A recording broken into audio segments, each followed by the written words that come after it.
اعوذ باللہ من الشیطان الرجیم بسم اللہ الرحمن الرحیم اتم سپرا ولو اننا دی سورة الانعام 153 نمبر آیت میں علاو ثم آتینا موسیٰ الکتاب تماما علی الذی احسن وتفصیلا لکل شیء بیامو موسیٰ علیہ السلام تا یو کتاب ویر کلو سا آغا پورا انعام کا ان کا دا انعام ویرکڑا شو دا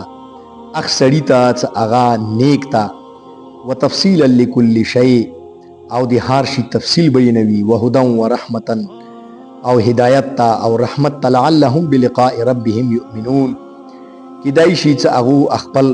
رب ملاقات موندی یقین وسدی وهذا كتاب انزلناه مبارك فاتبعوه واتقوا لعلكم ترحمون او دا کتاب منازل کړه دا ډیر بابرکت کتاب دا دی اتباع وکې او تقوی اختیار کې کیدای شي ته تاسو باندې رحم وشي ان تقولوا انما انزل الكتاب على طائفتين من قبلنا وان كنا عن دراستهم لغافلين د سنات تاسو دا وایي چې بشکا دا کتاب خو نازل شو او په دو جمعتونو باندې مونږ مخکې وان كنا عن دراستهم لغافلين او د دې پړوول نه خو په غفلت کې او تقولوا لو ان انزل علينا الكتاب لكنا اهدى منهم یا تاسو دسی وایي چې کچيري په مو باندې دا کتاب نازل شوی و نو مو به اغوینا زیات هدایت یافته وای فقد جاءكم بينة من ربكم وهدى ورحمه بشک تاسو ته روغللو یو دلیل دی تاسو رب طرفنا او هدایت او رحمت تا فمن اظلم ممن كذب بآيات الله وصدف عنها کوم سړی به زیات ظالم وي دی اخچونه ساغا دی اللہ آیتون جھٹلاو کوي او اغن اعراض کوي سنجزی الذین یصدفون عن آیاتنا سوء العذاب بما كانوا یصدفون وبدلاویر کو اغو خالقو تا ساغوی دی مو آیتون اعراض کوي دردناک عذاب سرا ازکا سا اغوی اعراض کرا دا اردو کی ترجمہ کو ثم آتینا موسیٰ الکتاب تماما علی الذی احسن وتفصیلا لکل شیء وهدى ورحمة لعلهم بلقاء ربهم یؤمنون پھر ہم نے موسیٰ علیہ السلام کو کتاب دی نعمت کو پوری کرنے کے لیے اس شخص پر جس نے نیکی کی اور تفصیل بیان کرنے کے لیے ہر چیز کی اور ہدایت اور رحمت ہے تاکہ وہ اپنے رب کی ملاقات کا پر ایمان لے آئیں وَهَذَا كِتَابٌ أَنزَلْنَاهُ مُبَارَكٌ فَاتَّبِعُوهُ وَاتَّقُوا لَعَلَّكُمْ تُرْحَمُونَ اور یہ کتاب ہم نے نازل کی ہے یہ برکت والی ہے اس کا اتباع کرو اور ڈرو شاید کہ تم پر رحم ہو جائے ان تقولوا انما انزل الكتاب على طائفتين من قبلنا وان كنا عن دراستهم لغافلين یہ نہ ہو کہ تم کہو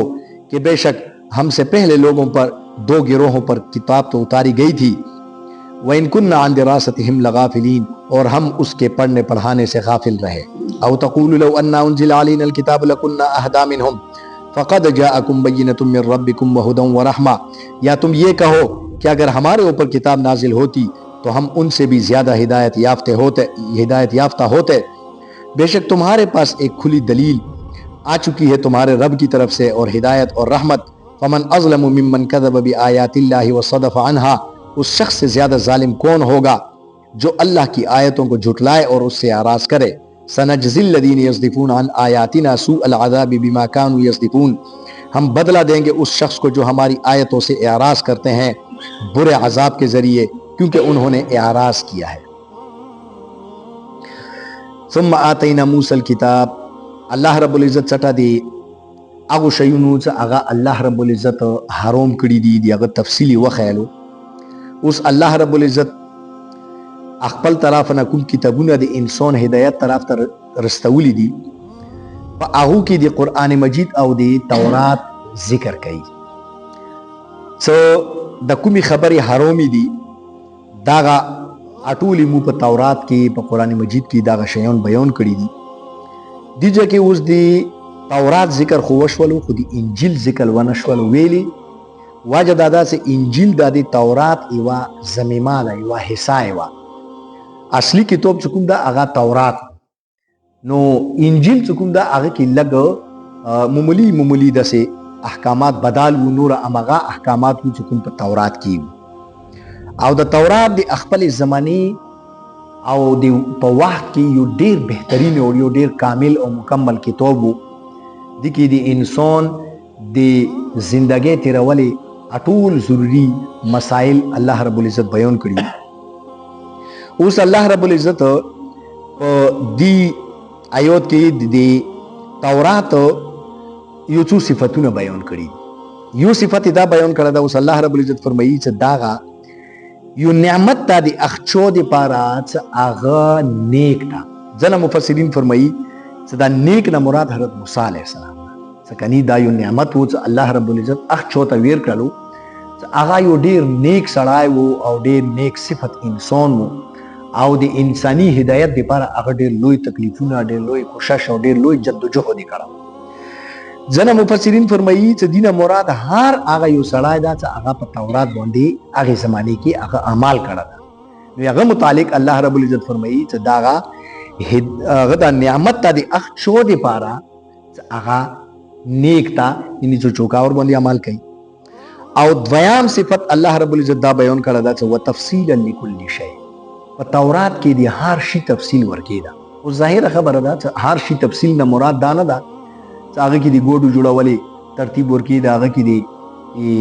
پټی کرلې طریقہ ورکی دا نه. تفصیلا لكل شی نه مراد هر شي نه مراد ضرورت دین دي. دین څه ضروری مسائل دي چې کومې دي وحی په ذریعہ معلومیږي هغه په تورات کې ورکی دي. کوم شی نه د وحی ضرورت نشته دا هغه انسان خپل عقل سره معلوموي شي. اوس ګوډه دا ته خپل عقل جوړوي شي. الله رب العزت ته دې لپاره کتاب نه نازل ایزه ته ګوډه سي جوړ کا دا تخپل جوړ دغه د انسانانو بغیر هغه نه آسماني هدایت نه آسماني ګایډ لاین نه بغیر دغه جزونه جوړ کړی دي موبایل یې جوړی کړی چې دغه څه نو د لپاره ضرورت نشته. کوم شیونو تعلق جنت او دوزخ سره ده کوم شیونو ضرورت تعلق هغه وحی الهی سره ده هغه الله رب العزت هغه د لپاره بیا انبیاء کرام رسته هغه د لپاره د نبیونو سلسله رسته. نو تفصیلا لكل شی نه دا مراد ده. وهدن او تورات کې یو صفت دا بیان الله رب العزت کړه دا چې دا هدایت ذریعہ ده. دی په ذریعہ ته تا سیخ لیار در معلومیږي دا راهنمایي کې دي تو سیده لیار دي لپاره. او څلورم صفت دا ده ورحمتن چې دا رحمت تا دی اخچو دی لپاره چې څوک په دې باندې ایمان وروړي څوک په دې باندې عمل کوي. اوس الله رب العزت دا کې د اخیری جملې کې د تورات د نزول واجب نه لعلهم بلقاء ربهم يؤمنون. د تورات موبیل نازل کړه دا د دې لپاره نازل کړه دا چې د الله رب العزت ملاقات باندې ایمان وروړي یعنی د اخرات عقیده خپل ځون کې رپیدو کې ربیدو رہی کې. نو انداغه مقصد د اټولو آسماني کتابونه الله رب العزت طرفه څو انبیاء کرام څو کتابونه راغلي دي. مقصد د اټولو داغه ایوا ایجنډا و چې انسان ته خوف خدا او د ملاقات الله رب العزت سره د ملاقات او د اخرات یقین دهانی ورته وشي. چې کله کوم انسان ته د اخرات یقین دهانی وشي هغه نه بیا غلط کارونه نه کیږي هغه نه بیا انسان جوړ شي بیا انسان خپل دنیا کې ځون لپاره داسې معاشرات تشکیل کی چې هغه لپاره دغه دنیا بیا جنت وګرځي. اوس الله رب العزت قرآن بیان کوي وهذا کتاب انزلناه مبارک مو داغه کتابه در نازل کړه دا چې دا د برکت والا ده. اوس ګوره دیجو کې الله رب العزت د کتاب د کلام الله د قرآن مجید ذکر څه کړه دا نو دیجو کې فرمایلی دي چې انزلناه مو در نازل کړه. او د تورات متعلق الله رب العزت فرمایلی دي چې آتینا مو در کړه دا. نو دی کې مفسرین فرمایي چې دا اشاره موجود ده چې د تورات حکم ده دا एकदम الله رب العزت تختو کې لیکلا حضرت موسی علیہ السلام ته ویر کړل او دغه قرآن مجید حکم ده دا په 23 سال کې لګ لګ نازل شو ده. نو هغه چې ویر کړه شو ده لہذا آتینا ټکا غته استعمال شو ده. او د دې کتابه یو صفت ته مبارکون چې دا ډیر با برکت ته فتبعوه لہذا تاسو د دې اتباع وکړئ. اوس د قرآن مجید نزول مقصد الله رب العزت دا خیال ده چې اتباع وکړي. اتباع څه مطلب چې دغه کوم هدایت دي هغه مطابق خپل ژوندۍ تیر کړي. نن مو قرآن مجید نه څه جوړ کړی دي چې کله نو وی کور نه رخصتیږي نو پوسنه وته قرآن مجید ونیسو چې بیا بل کور ته ورنوځي بیا د قرآن مجید سویره پکړي چې را دا بلونه نه ما یا چې ته مو ختمونه شي نو خاتم د پاره قرآن مجید راوغله سي پاره تقسیم کې دا خاتم، یعنی قرآن مجید کوم اصلي مقصد دا هغه مو په ویر کړه دا هغه چې شدي هغه نه رهنمایي اخستل. چیرې قرآن مجید نه مو رهنمایي اخستل شروع کو نو د دې مو څه کوڅوره بعد ورځ د مو کې فرقه پرستې دي، فرقه بندې دي، تقسیم در تقسیم یو دا ویلي قرآن مجید مو مضبوطه سره نیولا نه ده. الله رب العزت وځي کې فرمایي واعتصموا بحبل الله جميعا، تاسو دی الله رسې مضبوط سره ونیسئ. اوس دی الله رسې چی دی؟ دی الله دین دا او دی الله کتاب دا. الله مضبوط ونیسئ، الله مضبوطه نه مراد دا چې د قرآن مضبوط ونیسئ. دا چې اټول مو ونیسئ یو پړه څه کله ونیسي اټول خالق نو اټول په اتفاق شي. کله چې بیل بیل پړي ونیسي خالق نو اتفاق ختم شي، انتشار شي، افتراق پیدا کیږي امت کې. نو موږ کوم دا کنه ګوره د افتراق شکار ځکه یو چې دا یو قرآن مو پرېږدوله ده او خپل نفس خواهشات نفسانی به ورپسې یو. ان تقولوا انما انزل الكتاب على طائفتين من قبلنا. اوس دې کې الله رب العزت د قرآن مجید نزول یو مقصد بیانوي. دا قرآن مجید چونکه د دې اول مخاطبین هغه عرب دي چې پیغمبر علیه السلام زمانه کې، نو د تورات څخه کوم دا کنه د په عبرانی ژبه کې او د انجیل څخه کوم دا په سوریانی ژبه کې. نو دا داسې ژبې وي چې دا عرب په دې باندې نه پوهېدل. نو الله رب العزت هغو عربو ته دا فرمایي چې دا قرآن مجید مو تاسو ته ځکه در نازل کړو چې داسې نه چې قیامت پورې دې بیا دا وایي چې جي موږ خو د قرآن مجید موږ خو چې کوم دا کنه یا الله په تو باندې ایمان ځکه نه راوړلو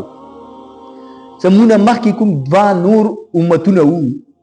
دوه نور خالق ګروهونه وو، جماعتونه وو چې هغو ته تو کتاب خپل یو ته د تورات ورکو بل ته د انجیل ورکو، هغه په اوریانی عبرانی او سوریانی ژبه کې مو په پیدلو نه. نو مو ځکه تاسو ته په عربی کې یو کتاب ډیر کړلو چې تاسو ور باندې پیږئ. وان كنا عن دراستهم لغافلین، داسې نه چې تاسو وایئ چې هغه کتابونه هم پړو وای شونه لہذا یا الله په تو باندې ما ځکه ایمان ورونه وړه.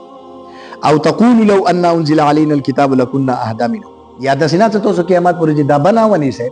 چې کچيري په مو باندې کتاب نازل شو وا چې مور باندې پیدلای نو مو دغونه زیاته حسن کارکردگی خیال مو ډیر هدایت یافته وای. نو الله رب العزت فرمایي چې تاسو دا بنا ختم کولې دی پاره مو دا قرآن د تر نازل کړ. اوس قرآن هغه تر نازل کړو مخه عجم مخه پاره به نه پیږي مو دی پاره الله رب العزت دی علماء کرام سلسله وچلاوله. ہر ژبه کې، هر زبان کې، هر ملت او هر قوم کې الله رب العزت دی علماء کرام په شکل خپل نمائندگان رستوي. دا علماء کرام دی ورثه الانبیاء دي، دا دی الله رب العزت طرفه نمائندگان دي. دغه په خبرو باندې ګوره د دغه په واجب نن دین په دنیا کې ژوندای ده. کني مختلف قسمه فرقې، مختلف قسمه نن سبا ډیجیټل میډیا زمانہ ده. څوک ته دوا کتابونه پړو کی هغه خپل چینل کولو کړه دا بس ور باندې د قرآن تشریح دا او تفصیل دا بیانې دي. نو د خلکو عقاید خراب کړل. دا علما دي چې څوک غلطه خبره وکي بیا علما ور پسې رچک شي بیا اصلاح وکي. الله دې مونږ ته نیک عمل توفیق نصیب کړي. واخر